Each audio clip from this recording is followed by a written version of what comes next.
Bonjour à tous les amis, je vous fais une toute petite vidéo très courte parce que j'ai un axe de réflexion très important à vous partager et surtout que vous le preniez en compte.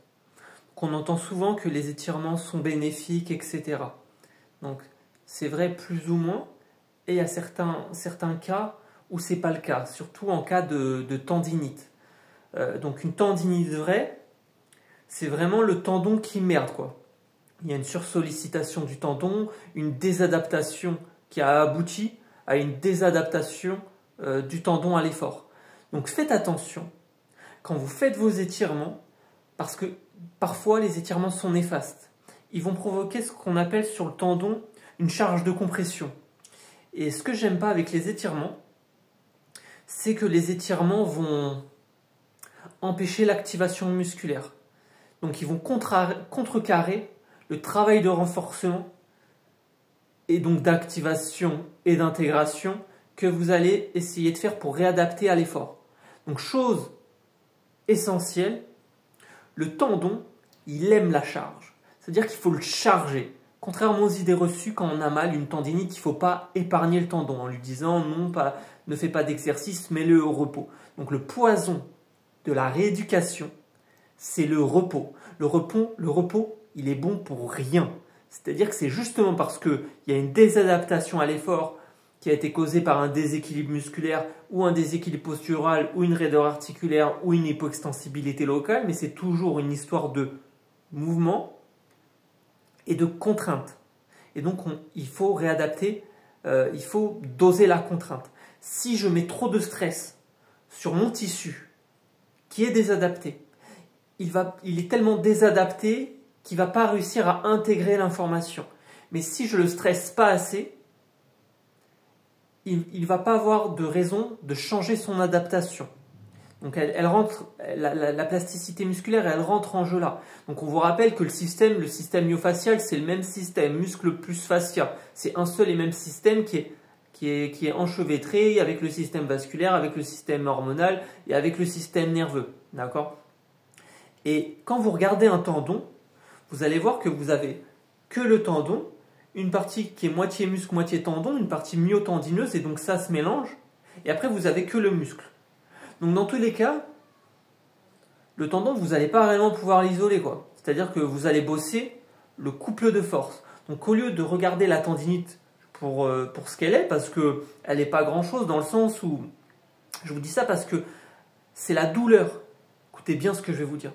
C'est la douleur qui fait la tendinopathie, c'est pas la lésion. C'est-à-dire que si tu regardes les imageries, sur 70% d'imageries avec des tendinopathies, t'en as beaucoup avec des tendons pétés, donc les tendons sont cassés, et les gens n'ont pas mal, et tu as beaucoup de tendons qui ont l'air normaux en imagerie, qui vont poser un souci, qui vont être douloureux, parce que la douleur n'a rien à voir avec la lésion tissulaire. Et donc le tendon, au lieu de le problème des étirements, c'est que si vous faites que des étirements, vous allez avoir des douleurs d'hyperélongation.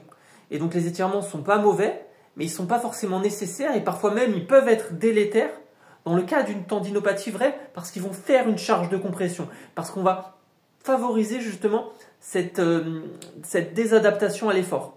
Donc il faut plutôt lui mettre de la charge, le tendon, plutôt que de l'étirer et que de le masser. Il y a même certains consensus qui nous disent que dans certains cas, masser un tendon peut être contre-productif. Donc moi je suis pas forcément d'accord. Je pense qu'on peut tout masser, on peut tout mobiliser. Je dirais juste qu'il faut régler un peu l'intensité, la force de pression et puis la fréquence. Et surtout se servir de cette ouverture de fenêtre entre les massages et les étirements pour faire du renforcement. C'est que l'étirement n'allonge pas réellement le muscle. Il va simplement faire de l'inhibition, c'est-à-dire qu'il va baisser le signal du fuseau neuromusculaire, et cette baisse de signal, mais ce n'est pas une vraie coupure, va faire en sorte que je le perçois moins dans mon cerveau. Donc l'étirement est un antalgique. Donc l'étirement est un antalgique. Le problème, c'est que comme c'est passif, on va empêcher cette activation musculaire. Ce n'est pas une contraction consciente. J'allonge le muscle, mais ce n'est pas un allongement que je fais en conscience. Vous voyez ce que je veux dire? C'est que j'ai pas mis de gain de base dessus. Et donc, ce que je préfère moi aux étirements, surtout quand il y a une tendinopathie, c'est tout ce qui est load stretch. C'est-à-dire que je fais un étirement, mais en même temps, je contracte en même temps. Donc on va plus bosser sur ce qui est contrôle moteur, au niveau des contractions excentriques. Je contrôle mon mouvement. Donc voilà, on est sur une inhibition motrice. Donc vous vous rappelez, contraction concentrique, je cherche la force du muscle. Contraction excentrique, je cherche le contrôle.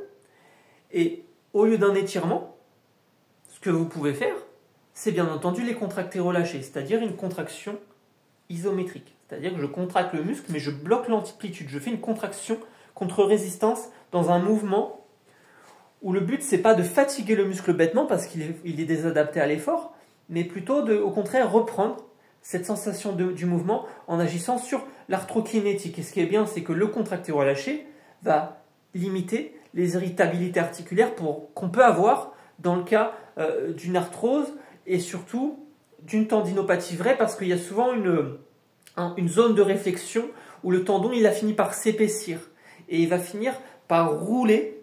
C'est le principe des ressauts de hanche, il va finir par rouler sur la paroi osseuse parce que le muscle il est épaissi comme il ne fonctionne pas et le tendon il est trop tendu avec. Donc vous voyez un muscle, quand le muscle se contracte, le tendon il a une gaine, il sort de sa gaine et donc quand il est relâché, le muscle il est relâché, le tendon rentre dans sa gaine. Donc il y a une gaine, ça rentre, ça sort, ça rentre, ça sort. Et le tendon, il est vivant. Le tendon, c'est pas un bout de bois. Donc je suis désolé, j'ai un souci avec la technologie. Hein.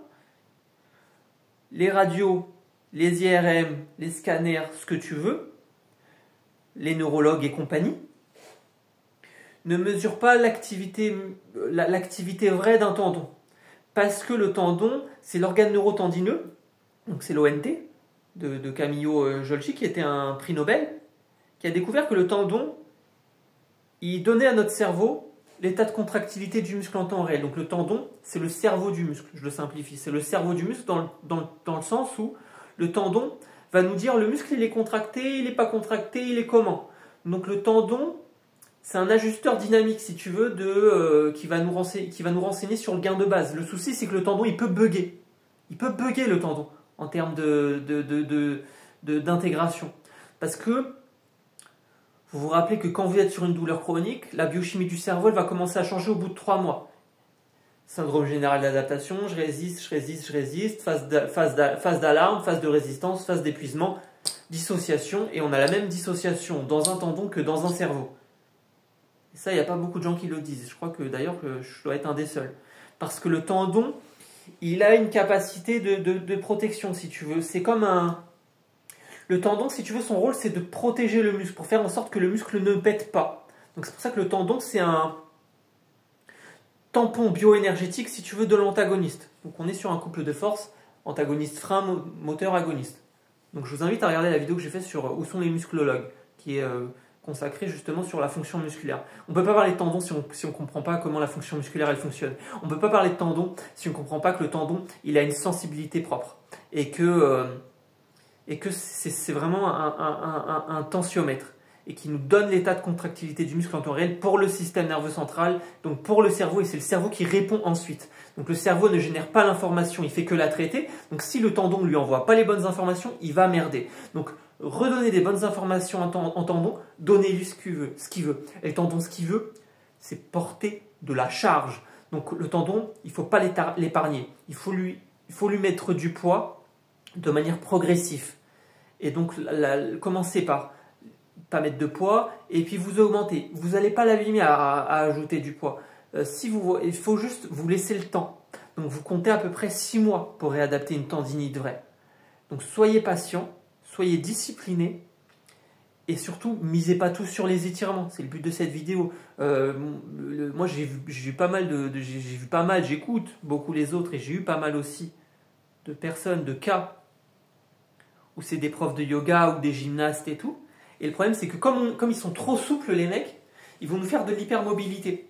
Et c'est prouvé que les yogas, les yogis et tout, avec tout le respect que j'ai pour ces gens, que ça peut être très délétère dans le sens où on va allonger la fibroblaste. C'est qu'on va avoir des fibres musculaires qui vont avoir tendance à justement être...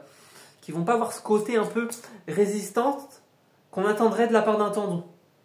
Donc il faut rééquilibrer les chaînes musculaires entre elles.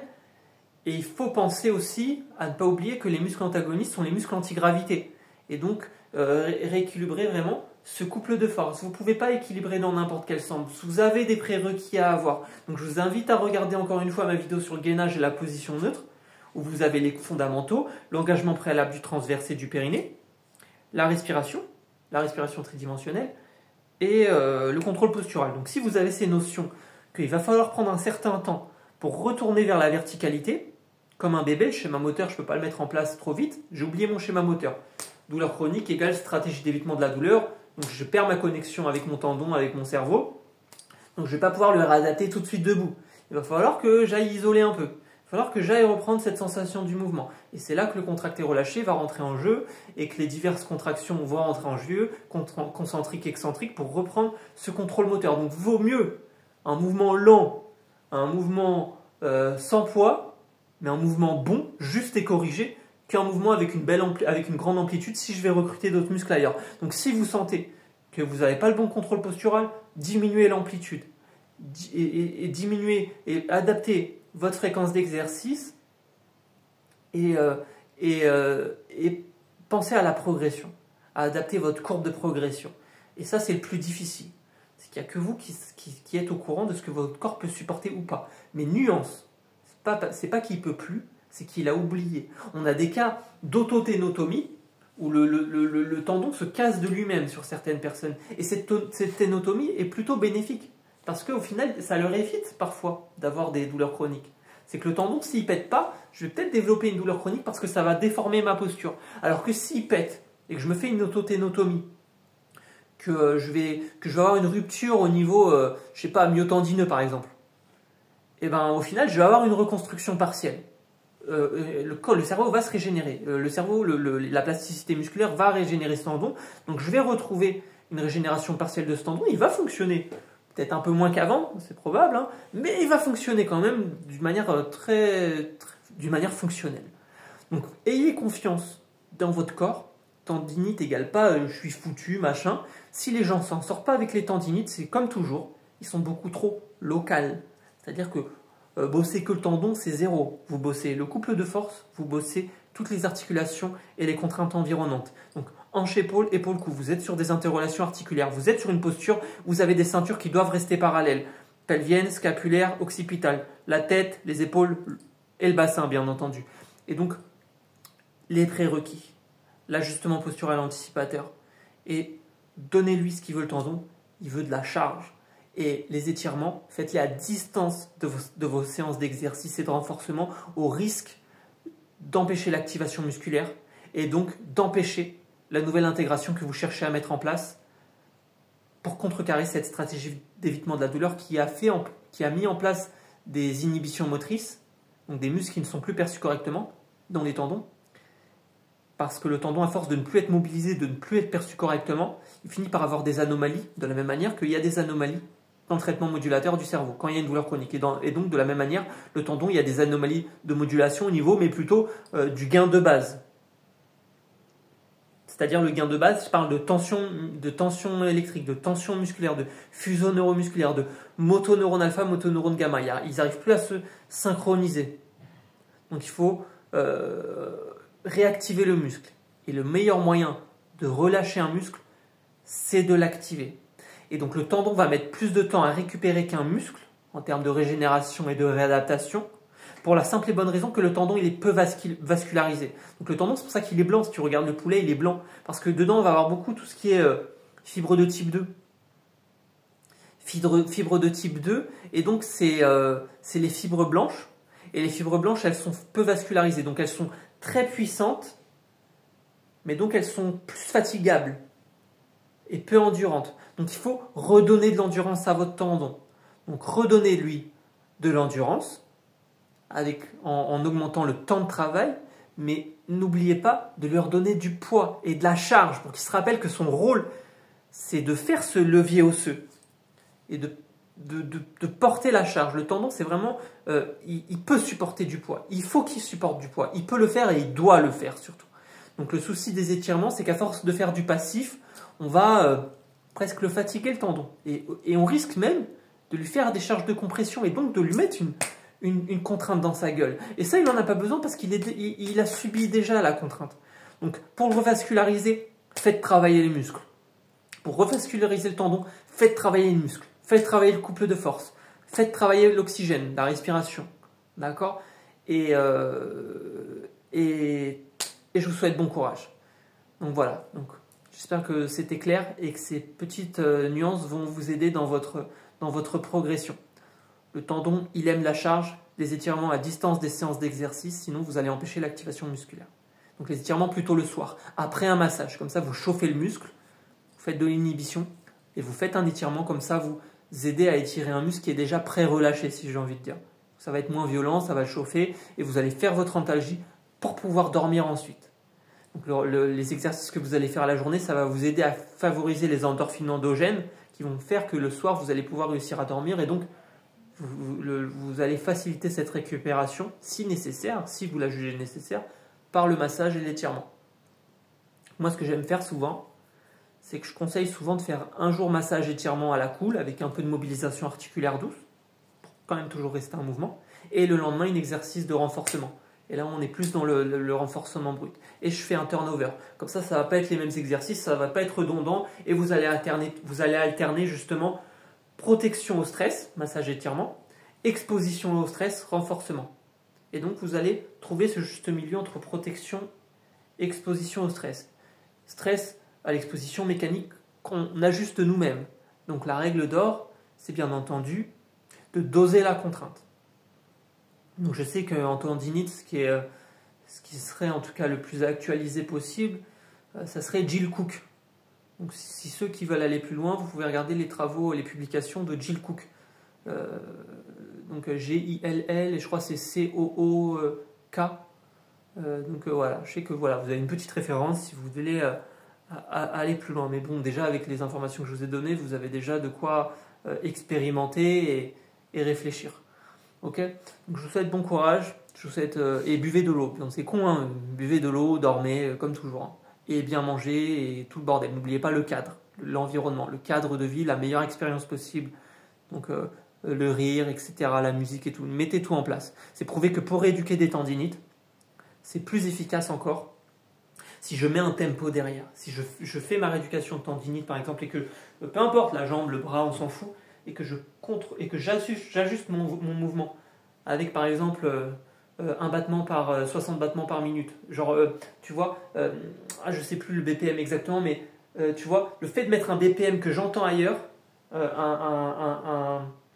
un chronomètre ailleurs avec une sonnerie, tac, tac, tac, tac, et ben je vais récupérer plus rapidement avec un signal BPM que j'entends que si j'ai pas de son. Parce que le son, ce qu'il va faire, c'est qu'il va déjà me forcer à caler mon mouvement sur un stimuli extérieur. Et plus il y a de stimuli en même temps, de mon expérience, plus je vais apprendre. Ça veut dire que si par exemple, vous voyez qu'on peut aller loin, hein. Donc c'est pour ça le standard, on lui roule dessus. Hein. Sur cette chaîne YouTube, vous pouvez vous abonner, vous pouvez liker, vous pouvez partager, parce que le standard, on lui roule dessus. On va toujours au-delà, en tout cas on essaye d'aller au-delà des standards admis et pousser la réflexion. La vraie intelligence, c'est pas qu'est-ce qu'on fait quand on sait, c'est qu'est-ce qu'on fait quand on ne sait pas. Et c'est ça qu'il faut se poser comme question. Donc je sais par exemple, imagine je te fais faire une expérience de réadaptation, ce que tu veux, un apprentissage, quel qu'il soit. Plus je vais te mettre de stimulus sensoriels en même temps pour te conditionner à reproduire ce bon comportement, un nouveau comportement face à cette nouvelle expérience, plus je l'enrichis l'expérience, plus tu vas l'apprendre. Et donc par exemple, si par exemple je te dis de dessiner un dessin, ou que je te dis de faire un mouvement particulier de rééducation, et que je prends par exemple de l'huile essentielle, ou que je mets une odeur, et que le bulbe olfactif et tout, ça montre au cerveau, il y a des cellules, il y a des neurones dans le nez, je crois, au niveau bulbe olfactif, etc. Voilà, ça va monter. Et ça va m'aider à ancrer le souvenir. Et si, quand tu dors, et que tu répètes ton expérience, parce que quand tu dors, vous avez une phase où le cerveau, il répète l'expérience un certain nombre de fois, il consolide la mémoire pendant le sommeil. Par rapport à l'hippocampe qui fait la consolidation des souvenirs, qui prend et qui se connecte avec le cortex cérébral, qui grave la mémoire. Si j'arrive en ce moment, je te vois dormir, et je te remets cette odeur dans la pièce, et que tu la sens, ça va aider encore ton cerveau à apprendre la nuit, ce que tu as fait la journée. Ça va favoriser cet apprentissage. Donc, ayez confiance dans la mémoire et la stimulation. Donc moi, malheureusement, les BPM, bon, je vous le dis, mais il y a d'autres moyens. Par exemple, je sais par exemple que quand vous faites vos exercices, n'hésitez pas par exemple à tout simplement compter dans votre tête, à essayer de décortiquer le mouvement. À essayer de décortiquer le mouvement. Par exemple, je fais 1 seconde et je descends. Je fais 1 seconde et je descends. Je fais 2 secondes et je descends. Je fais 2 secondes et je descends. Et de forcer le cerveau à chercher le contrôle moteur. Vous voyez ce que je veux dire? Le fait de faire des pauses et de décortiquer dans les amplitudes, vous allez forcer le contrôle moteur et donc c'est bon pour une tendinite. Le fait de chercher le contrôle moteur. Donc, mettez-lui de la charge en concentrique, mettez-lui du contrôle moteur en excentrique, et pour l'antalgie, au lieu de faire des étirements comme des porcs, au risque de faire des charges de compression et de faire en sorte que je vais avoir des douleurs d'hyperélongation et autres bordel, mettez-lui de la charge dans sa gueule et surtout, faites des contractés relâchés. C'est-à-dire, je contracte, contraction contre résistance, une contraction sans mouvement. Comme ça, je vais chercher la contraction musculaire. Et le meilleur moyen de relâcher un muscle, c'est de l'activer. Donc, il faut le renforcer et pas l'étirer. L'étirement ne va jamais réadapter un muscle. Va jamais réadapter un muscle. Le massage ne va jamais réadapter un muscle. Donc ça, il faut le dire à tous les fasciathérapeutes qui se concentrent que sur le bien-être en occultant toute la partie de réhabilitation derrière. Et entre les kinés qui ne massent plus, on ne sait pas pourquoi ça s'appelle toujours masseur kinésithérapeute, étant donné qu'ils ne massent pas tout le corps, alors qu'on compense de partout, qui vont se concentrer sur des électrodes. Les mecs, ils prennent souvent des 15 patients en même temps, ils mettent des électrodes, ils se cassent. Je suis désolé, c'est pas ça de la récupération. Si je te mets ils ont prouvé que l'électricité, statistiquement, on va avoir un gain de 7% maximum. En termes de capacité musculaire. En termes d'apprentissage, l'électricité, c'est 0. Les électrodes, c'est 0. Et pourquoi c'est 0? C'est utile peut-être un peu et encore pour moduler le message de douleur, mais c'est 0 parce que c'est passif. C'est-à-dire que c'est passif, c'est pas un travail actif. Et donc il faut faire un travail actif. Et donc le travail actif, c'est le mouvement lui-même, putain. On peut pas se déroger. À quel moment on va penser qu'attendre et les électrodes et machin et la chaleur et le massage et l'étirement, vu que c'est passif, il n'y a pas d'intégration. C'est pas que c'est inutile, ces outils. C'est que c'est des outils qui sont simplement nécessaires pour ouvrir la fenêtre sur le vrai travail, qui est l'activation musculaire. Et l'activation musculaire, elle passe par le renforcement. Et une fois que le muscle est renforcé et qu'il est fonctionnel, il faut l'intégrer. C'est trop tard. Si tu t'arrêtes là, dans la rééducation, tu vas remerder derrière, quelques mois après. Il faut le réintégrer. Et donc, il faut le réintégrer dans un mouvement plus complexe, adapté, avec plus de contrôle moteur, avec un déséquilibre, justement, ajouter de l'instabilité pour forcer le cerveau toujours à chercher la meilleure posture antigravitationnelle et ainsi limiter les contraintes une fois que je suis debout. Et donc, donc c'est sûr on ne sera jamais symétrique, mais chercher la posture la plus physiologique possible. Et donc plus on sera symétrique, forcément moins on aura de contraintes, même si le but de chercher, c'est pas la symétrie. C'est combattre l'asymétrie de mobilité. La symétrie positionnelle, on s'en fout. On s'en fout. Oui, on n'a pas le bassin tordu, machin, personne n'est symétrique, on connaît la chanson, les mecs. Mais le truc, c'est qu'il faut faire la différence.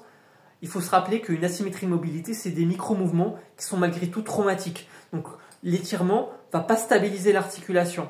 L'étirement ne va pas stabiliser l'articulation. Le massage ne va pas stabiliser l'articulation. Le seul moyen de stabiliser l'articulation, c'est la contraction musculaire. Donc, il faut faire travailler les muscles pour soutenir les articulations et permettre de réussir à remettre en place cette suspension. Tu vois, je dois me suspendre en fait. Je dois combattre la gravité.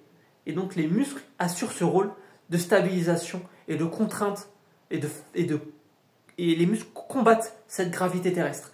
Le squelette humain, je le prends. Si je claque les doigts et que j'enlève les muscles, il s'écroule comme un château de cartes. On le répète, hein, Oscar de la classe de SVT. Tu vois, il est là, le Oscar. Donc voilà, Oscar, ça va ou quoi, mon pote? Tu vois? Et ben si, en fait, lui, je peux le prendre et je peux le foutre dans la poubelle parce que la structure porteuse n'existe pas. On n'est pas des grues de chantier. Je suis pas comme ça. C'est que c'est les muscles qui font que je puisse articuler mon mouvement, avoir de la souplesse. Donc la souplesse, c'est bon. Il faut de la souplesse. Mais il faut aussi de la stabilité. Et donc les étirements vont vous aider à ouvrir votre fenêtre pour pouvoir renforcer. Vous comprenez? C'est que les étirements vont donner de la souplesse, donc c'est bon les étirements. mais pas toujours, surtout quand il y a une tendinite, et surtout c'est incomplet. Il ne faut pas occulter tout le travail derrière. Donc il ne faut pas oublier de préparer le muscle en le massant pour favoriser les influx nerveux, les fuseaux neuromusculaires qui puissent se bouger. On active les fuseaux neuromusculaires un peu par le massage. Et après on étire. Et encore. Donc un étirement, vous le faites 30 secondes deux fois. Vous faites 30 secondes, vous faites une pause, vous faites 30 secondes. Et vous faites toujours les deux côtés. Comme toujours, travaillez le côté sain de la même manière que le côté pathologique pour que le cerveau aide à trouver le meilleur schéma moteur. Avec l'aide du neurone miroir, hémisphère gauche, hémisphère nord, il va chercher à instaurer le meilleur schéma moteur. D'accord. Et n'oubliez pas que Oscar, voilà, on s'en fout un peu. Oscar, c'est pas le système, il est en 3 dimensions et surtout là, c'est que la structure, mais c'est pas. Il y a toute la structure derrière. Il y a toute la structure de la plasticité neuronale, la plasticité structurelle des neurones, la plasticité musculaire, le type de fibre qu'on recrute, muscle superficiel, muscle profond. Donc ça, c'est en vrai, c'est vraiment une infime partie le squelette du vrai système. Ok. Donc ayez l'esprit large, pensez système myofacial. Pensez énergie, on rappelle que le point trigger est une crise énergétique de l'ATP. Pensez réflexe de protection. Si je te mets en immobilisation forcée et que je résiste et que je résiste et que je résiste, le tendon il va finir par bugger et se plier comme une lame de canif. Parce que quand le muscle il est contracté trop longtemps et qu'il ne bouge pas, il y a une suractivité musculaire. Pour qu'il y ait cette suractivité musculaire, il y a une diminution du débit sanguin et donc il y a l'acide qui s'accumule dans le muscle. Et pour que l'agoniste puisse se contracter, l'antagoniste doit se relâcher. Donc quand c'est trop long, le souci c'est que l'antagoniste, il finit par faire un réflexe d'étirement hyperexcitable. Et donc le tendon a un réflexe de protection quand il y a une résistance trop importante qui s'appelle le réflexe d'inhibition autogénique. Et donc on est sur quelque chose de neuronal. Donc n'oubliez pas que le tendon, c'est déjà une partie du cerveau si on veut. C'est déjà il va déjà communiquer avec le système nerveux central. Donc un tendon qui a merdé, c'est un cerveau qui merde. Un cerveau qui merde, c'est un tendon qui merde. Vous avez une rupture de lien fonctionnel au niveau de la jonction neuromusculaire. Donc le problème, il est neuromoteur. Et donc neuromoteur, c'est-à-dire qu'il est à la fois biomécanique et aussi au niveau de la signalisation des voies hormonales. Et quand je dis signalisation des voies hormonales, c'est le stress. Et quand je dis le stress, c'est acétylcholine, c'est-à-dire le neurotransmetteur contraction, mémoire, apprentissage, c'est le même, c'est dopamine, c'est GABA, c'est tout le bordel, avec adrénaline, cortisol, tout se casse la gueule, d'accord. Donc ça, je vous ferai une autre vidéo sur les neurotransmetteurs, mais voilà. Donc là, déjà, je vous ai fait une petite vidéo assez complète pour les tendons. Donc j'espère que ça va vous aider, les amis. Expérimenter, essai-erreur. Si on n'essaye pas, on ne peut pas rater. Et l'échec sert à apprendre. Donc si on essaye et que ça ne marche pas, c'est que c'est pas comme ça, ou trop tôt, ou autrement. Mais en tout cas, on peut le faire. On peut tout faire et on doit tout faire. Il faut juste trouver les bons exercices, ceux qui sont adaptés à votre cas, pas au cas du voisin, etc. Il n'y a pas de cas complexe. C'est-à-dire que c'est votre cas. Et tant qu'on ne fait pas d'étiologie, qu'on ne sait même pas de quoi on parle, c'est normal de n'avoir aucun résultat. C'est-à-dire qu'il ne faut pas regarder que là où il est le souci, il faut regarder tout autour et tout l'environnement, avec tous les facteurs. Vous êtes sur des tableaux pathologiques croisés dynamiques, vous avez le système vasculaire, le système nerveux, le système hormonal qui merde en même temps. Vous avez le système myofacial qui merde, vous avez le système ostéo-articulaire qui merde en conséquence, et vous avez le système nerveux central qui merde à la suite. D'accord ? Donc je vous souhaite bon courage les amis, donc n'hésitez pas à me liker, à me partager, et vous pouvez toujours me consulter dans la vraie vie comme toujours. Je vous rappelle aussi que pour les gens qui viennent de loin, qui ne sont pas capables de marcher, parce que c'est possible, hein, ça m'arrive, vous pouvez toujours faire un vidéo avec moi. Et vous avez mes liens dans la description. Donc je vous souhaite bon courage et je vous souhaite un bon travail. Et bon travail sur vous. Ok, à plus tard.